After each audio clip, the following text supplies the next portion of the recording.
విభీషణుడు వచ్చి ఏమన్నాడు అంటే, మా అన్నగారి శవాన్ని మా రాక్షసాచారం ప్రకారం అంత్యక్రియలు చేసుకునే అవకాశం మాకు ఇవ్వండి అని అడిగాడు. రామాయణంలో ఉంటుంది ఈ విషయం. మా అన్నగారిని చంపేశారు కదా, మీరు చంపారు, వాడు దుర్మార్గుడు పోయాడు.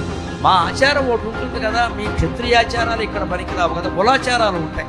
మా కులాచారం ప్రకారం మేము అంత్యక్రియలు చేసుకుంటాం, ఆ మృతదేహాన్ని మాకు ఇవ్వండి అంటే రాముడు అన్నాడు, ఇదేమిటయ్యా, మీ అన్నగారి దేహం నువ్వు పట్టుకెళ్ళడానికి నా అనుమతి దేనికి? నేను ఆ పండితుడిని చంపినందుకే బాధపడుతున్నానయ్యా అన్నాడు రామచంద్రమూర్తి.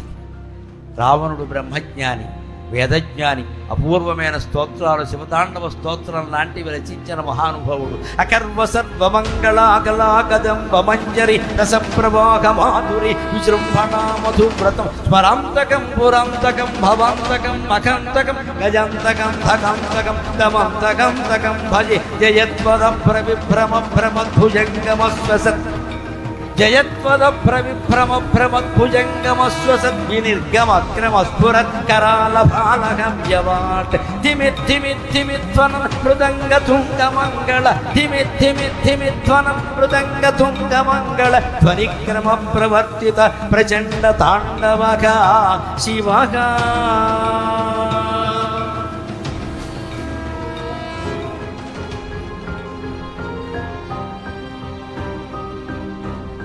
ఇంత పాండిత్యం ఉన్నవాడు పరస్త్రీని కామించాడు.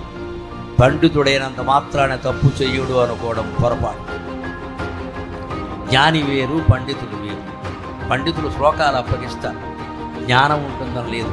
ఆత్మజ్ఞానం ఉన్నవాడు తప్పు చెయ్యడు. ఆత్మజ్ఞానం ఉండాలి, అద్వైత జ్ఞానం ఉండాలి.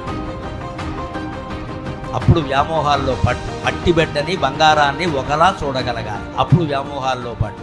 అంచేత పండితులు తప్పులు చేస్తారు, కవులు తప్పులు చేస్తారు, జ్ఞానులైన వాళ్ళు తప్పులు చెయ్యరు సాధారణ. ఆ జ్ఞానం సరైంది. ఆ ఆత్మజ్ఞానం పొందే ప్రయత్నం చేయాలి. ఆత్మజ్ఞానం రావణాసురుడికి లేదు, డబడబడబ పాండిత్యం ఉంది. కానీ అఖండమైన పండితుడు శివుడు చెలించిపోయాడు. ఆ పాండిత్యం మీరు చెలించిపోలేదా? ఎవరైనా చెలిస్తారు. అందుకని రాముడు ఏమన్నాడు, ఇంత పండితుడయ్యా, ఈ స్తోత్రం నేను రాయగలనా? నేను రాయలేను. అటువంటి వాడిని చంపినందుకే నేను బాధపడుతుంటే శవాన్ని మనం అడుగుతామేమిటయ్యా, శవాన్ని నేనేం చేసుకుంటానని రాముడు జాతి పులకించిపోయే మాట చెప్పాడమ్మా.